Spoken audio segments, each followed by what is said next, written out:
Deməli, bu yoldaşlar, bu kombilərdə genişlənmə çəni olur, ümumiyyətlə kombilərdə. 90% genişlənmə çəni kombinin arxasında olur, bəzən ya burada, ya sağ tərəfdə, ya sol tərəfdə. Deməli, genişlənmə çənində davlə ilə yoxlamaq istəyirik. Bunda bu kombidə o aşıbqanı da verir. Məsələn, genişlənmə çənində atmosfer 1 olmalıdır, davlə ilə 1. Orada davlən aşağıdsa kombidə aşıbqa verir. Kombilərə görə fərqlənir o aşıbqalar. O ekranda göstərir. Burada ekranda göstərir. Onu doldurmaq üçün nə etmək lazımdır? Deməli, kombilərin çoxunda burada bir bu motora dövriyyə motoruna bağlı bir valv var.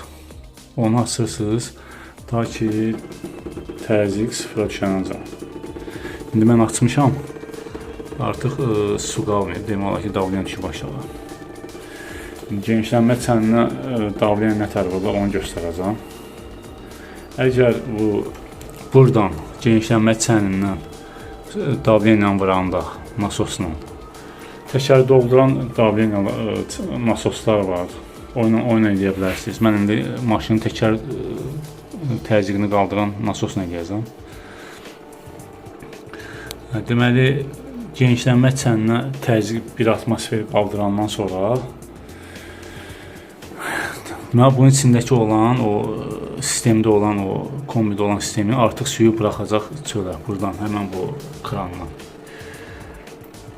Deməli, 1 atmosferə çatandan sonra görəcəksiniz ki, əgər buradan su kəsilib artıq, o içində artıq davlə ilə vurduqca, qalxdıqca, genişlənmə çəninin içində olan suyu da vurub çıxardacaq çölə.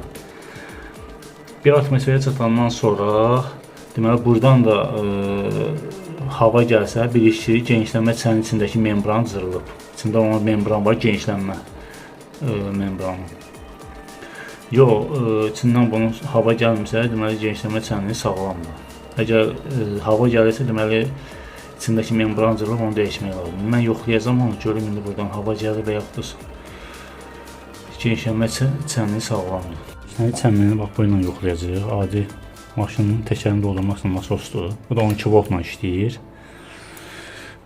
Belə bir akkumulyatorunuz varsa evdə, o ilə yoxlaya bilərsiniz. Amma düzgün qoşmalısınız. Plusu mərkəzə, minusu da, bax, minus.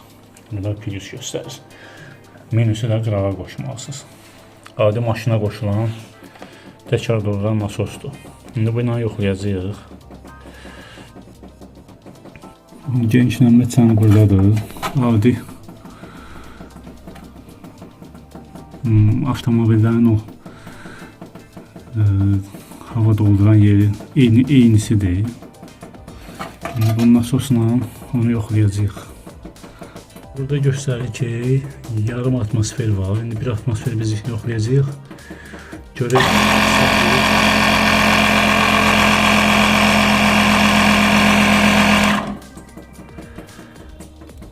İndi gözləyək. İçindəki olan suyu da çıxartsın.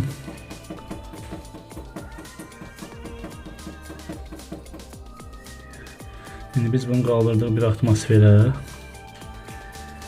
Gözləyəcəyik genişlənmə çəni. Əgər bu davlə ilə saxlayırsa, deməli sağlamdır. Yox, bir davlə ilə 1 atmosferdən aşağı düşsə, deməli genişlənmə çəni içindəki membran deşilib. Gördüyünüz kimi artıq bir 15 dəqiqə gözlədik, 10 dəqiqə, 15 dəqiqə. Davlə ilə stabildir, yəni 1 atmosfer stabildir. Deməli, bizdə genişlənmə çəni sağlamdır, dəyişməyə gərək yoxdur. İndi bu şlanqı oradan çıxardığında biraz hava çıxacaq, ona görə biraz bunu davlə ilə biraz havanı biraz artıq vurmaq lazım ki, onu çıxardığında biraz hava oradan biraz çıxacaq, ona görə biraz artıq vurmalıyıq. 1 atmosfer 1.15 bəs edir. Bu qədər. Yoldaşlar, artıq kombini qoşduq. Kombi işləyir. Artıq 40 dərəcəni yatırıq. Allah'ın izni kombini düzəltdik. Deməli biz bu kombidə nə iş gördük? Fanı açdıq, təmizlədik. Bu asanjoru dəyişdik. Fanı açdım, bu motoru, dövrə motorunu açdım, təmizlədim. Bir də arxada genişlənmə çəni var. Balaca bak kimidir. Onda davleniyası düşmüşdü, onu da 1 atmosferə qaldırdıq. Kombi artıq normal işləyir. Bunları da çəkib paylaşmağına səbəbim insanlar görsünlər, hansı ki eləyə bildiklərini özləri eləsinlər. Yəni bacara bildiklərini özləri eləsinlər. Mən də kombini birinci dəfədir təmir edirdim. O da videolara baxa-baxa özüm kombini söküb özüm yığdım. Bu qədər.